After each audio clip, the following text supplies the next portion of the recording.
exclusivo. O Fantástico traz agora imagens e relatos inéditos da vida num país em guerra. Os repórteres Caco Barcelos e Thiago Joque conseguiram o que jornalistas de todo o planeta tentam desde o início do confronto: entrar no Irã. Um acesso raro concedido a poucos veículos de imprensa. Foram 7 dias na capital, Teherã, registrando a destruição provocada pelo conflito que une Estados Unidos e Israel contra o regime iraniano. Uma crise que mergulhou o Oriente Médio no caos, estrangulou o comércio internacional de petróleo e põe em risco a estabilidade mundial.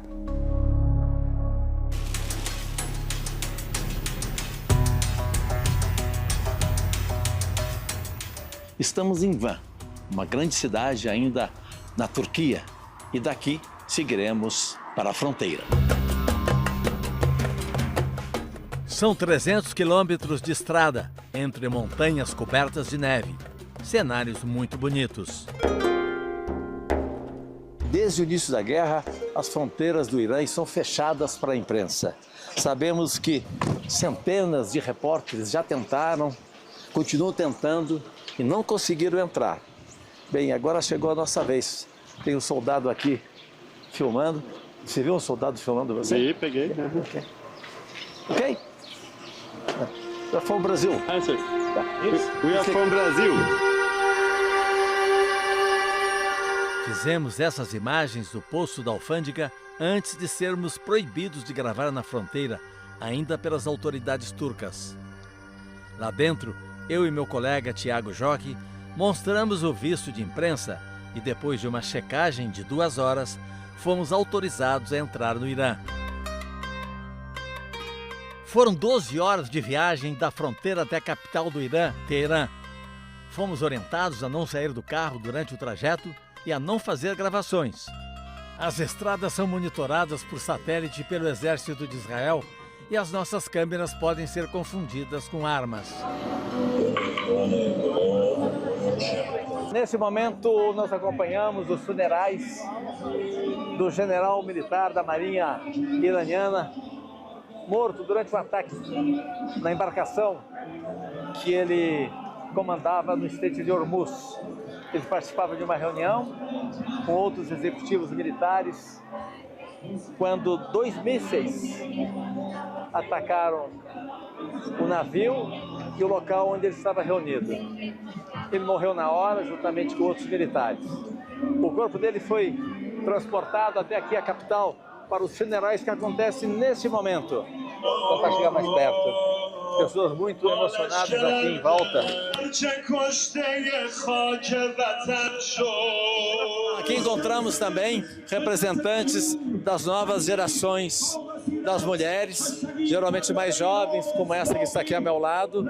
Elas são as responsáveis por grandes conquistas na área de costumes, como, por exemplo, a vestimenta, que elas estão ao lado das mulheres religiosas que respeitam as tradições islâmicas. Ela está aqui com outro tipo de vestimenta, bem colorida, e jovens como essas, geralmente universitárias. Esse é o hino nacional do Irã.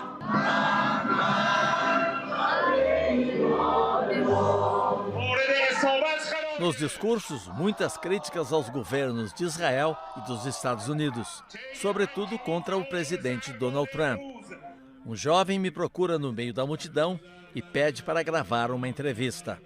Esse governo americano é o pior de todos os tempos. O Irã não é uma superpotência atômica. Nosso povo está apoiando o nosso governo e os nossos militares. No fim do cortejo, sem nenhum incidente, policiais fortemente armados concordam em aparecer para as câmeras do Brasil. Em outras 2 oportunidades, soldados pediram para não serem filmados e, inclusive, conferiram o que tínhamos gravado. O que mais nos impressiona nesta guerra é que o perigo é invisível, vem de cima. Não se ouve nem o barulho dos aviões que lançam os mísseis, como fizeram aqui. Um míssil deixou esse prédio dessa maneira. O alvo era um cientista, professor da universidade, engenheiro eletrônico, que trabalhava no programa nuclear. Esse professor aqui perdeu também o filho e a filha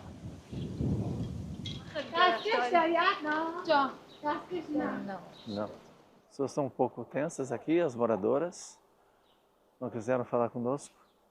As autoridades puseram uma placa ali, aquela amarela, dizendo que é para ter cuidado, porque esse prédio pode desabar. Então eles sugerem que a gente fique longe. Os governos de Israel e dos Estados Unidos acusam o Irã de enriquecer urânio para produzir armamento atômico. França, Alemanha e Reino Unido também já manifestaram preocupação com o programa nuclear iraniano. As autoridades daqui negam e dizem que o objetivo é apenas a geração de energia. 13 cientistas iranianos ligados ao programa nuclear já foram mortos em ataques semelhantes.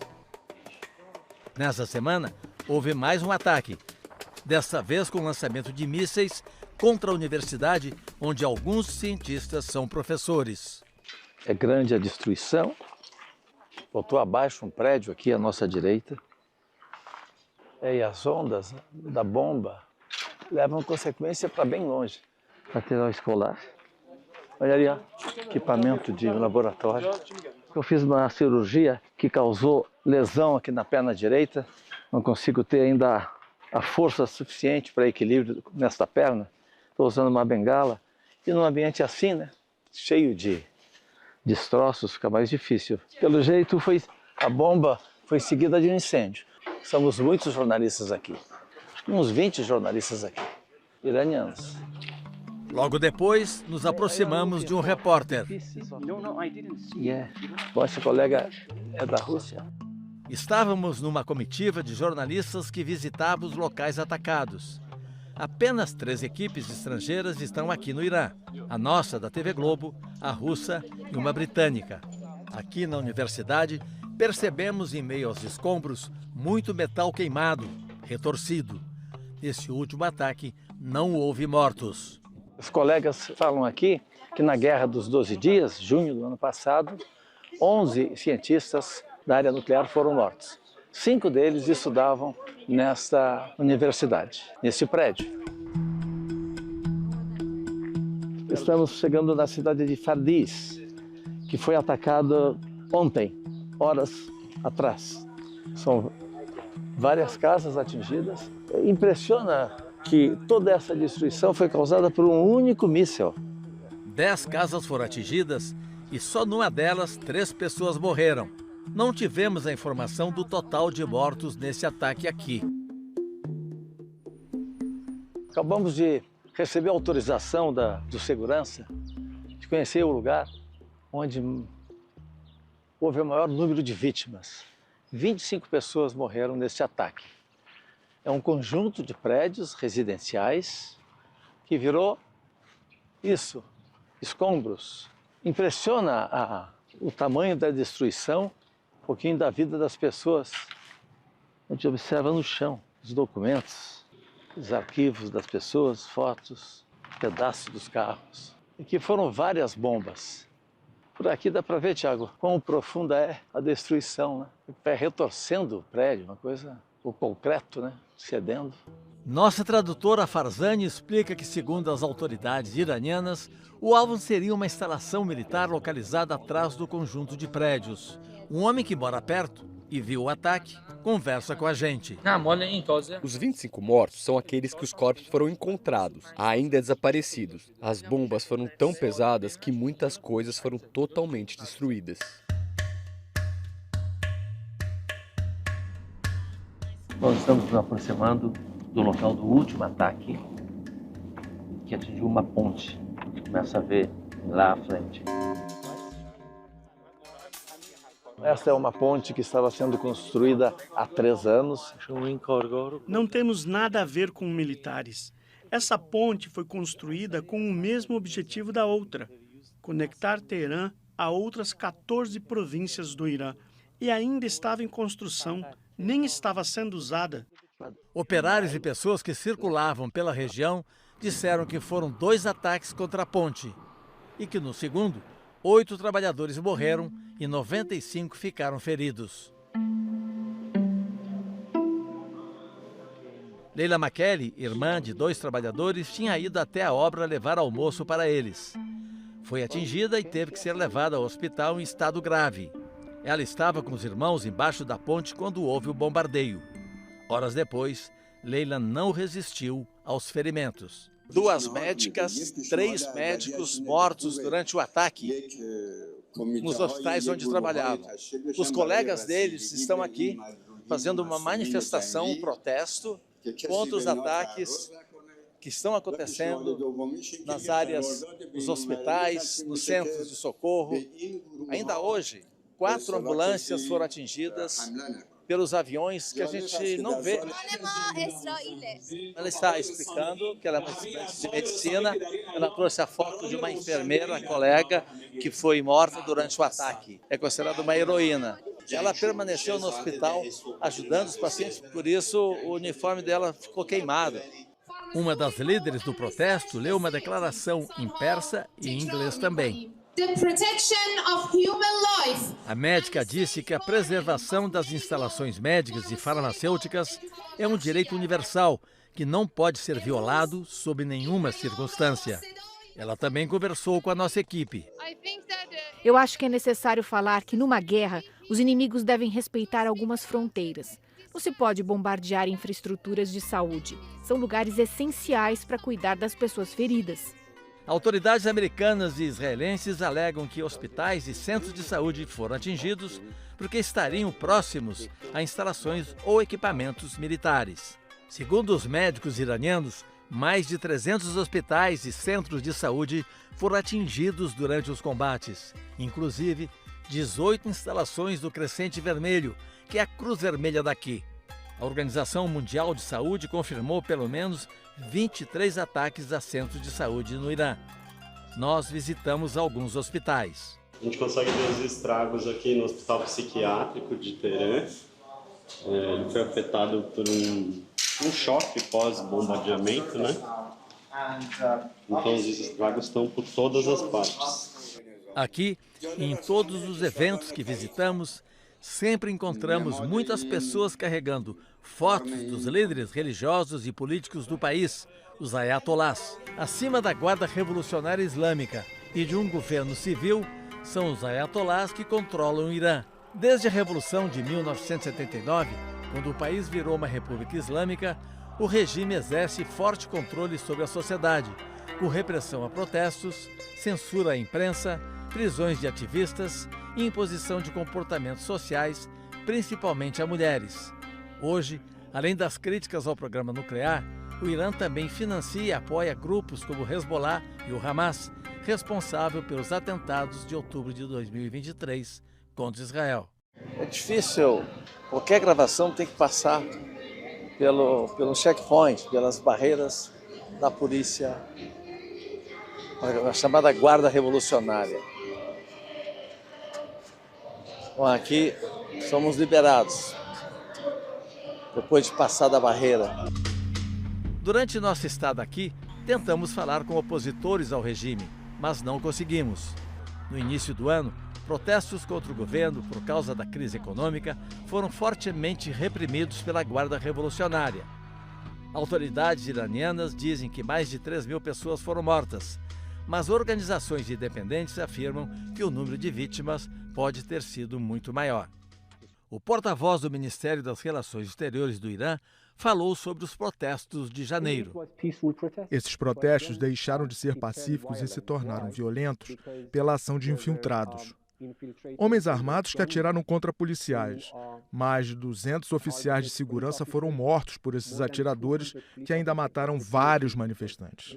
Esmail Bagai rebateu também as acusações de violações a direitos humanos e de perseguição a opositores no país. Nós somos vítimas de uma campanha sofisticada de demonização nas últimas 5 décadas, desde a Revolução Islâmica. Criaram muitas mentiras. Quer um exemplo? É o que falam sobre o nosso programa nuclear. Na questão dos direitos humanos, acontece mais ou menos o mesmo. Qualquer que seja a acusação que eles façam contra o Irã, nós reconhecemos que não somos perfeitos. Mas você consegue me mostrar algum país que seja perfeito na questão dos direitos humanos? No mês passado, 3 opositores foram enforcados, inclusive um atleta de luta olímpica. Por toda a capital, imagens mostram os ayatolás e exaltam o patriotismo. O líder máximo, Ali Khamenei, foi morto junto com a neta no primeiro dia dos ataques. Ele aparece quase sempre ao lado do filho Mojtaba, escolhido um novo líder. Essa imagem sintetiza muito dessa guerra. Um míssil adorado pelos iranianos. A guerra lá no alto não se vê. É sem trégua. Os bombardeios americanos e israelenses não param, enquanto que os iranianos fazem o contra-ataque com esse míssil. Esses mísseis e os drones lançados pelo Irã têm atingido alvos civis em Israel e em outros países do Oriente Médio.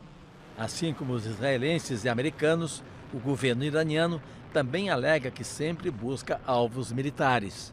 Um dia depois do bombardeio que destruiu uma escola e matou 170 crianças, as imagens das vítimas já estavam sendo expostas no país inteiro. O bombardeio à escola de Minab também aconteceu no primeiro dia da guerra e causou grande comoção no país e no mundo. Essas são imagens do trabalho das equipes de resgate. As famílias tentavam fazer o reconhecimento no local para onde os mortos eram levados. Uma investigação feita pelo jornal americano The New York Times revelou que o míssil que atingiu a escola foi lançado pelos americanos e que a ordem de ataque foi baseada numa informação de inteligência defasada. Segundo o jornal, os americanos acreditavam que ali ainda funcionava uma base da Guarda Revolucionária do Irã. Mas o prédio tinha deixado de ser uma instalação militar e se tornado uma escola havia cerca de 10 anos. O caso está sob investigação dos Estados Unidos. Segundo o governo do Irã, mais de 3.000 pessoas morreram no país desde o início do conflito. Num dos muitos parques de Teherã, nos deparamos com um memorial em homenagem às crianças mortas no ataque. Aqui a gente vê parte do material escolar delas, as mochilas, flores de homenagem. Está virando um memorial. 6 horas da tarde, estamos acompanhando aqui um espetáculo organizado por artistas e professores, pessoas da comunidade, um espetáculo ao ar livre na frente do Teatro Municipal em homenagem às crianças da escola de Minab. Enquanto estivemos no Irã, houve um feriado, o Dia da Natureza. Fomos a um dos parques da cidade que estava bem cheio. Muitas famílias se divertindo. Is it chicken? Chicken, yeah? Thank you. With saffron. Açafrão. Tiago, o açafrão? No Irã, o piquenique é uma paixão, como o futebol no Brasil. Somos muito bem recebidos pela família de Kozar Mohammad, de 16 anos.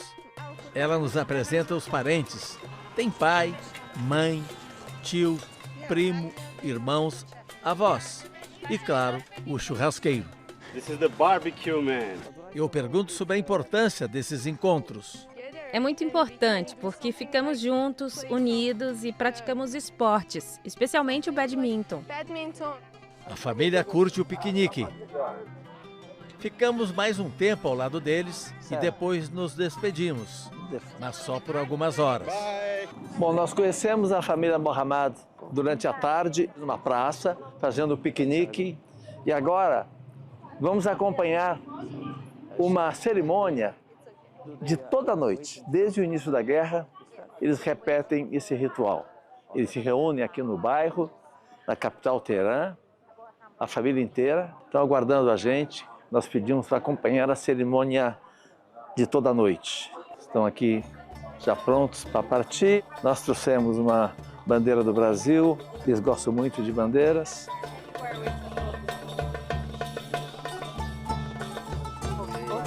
Thank you for the flowers. Esse senhor acaba de me dar essas flores. Ele está fazendo parte desse protesto aqui nesse bairro da capital.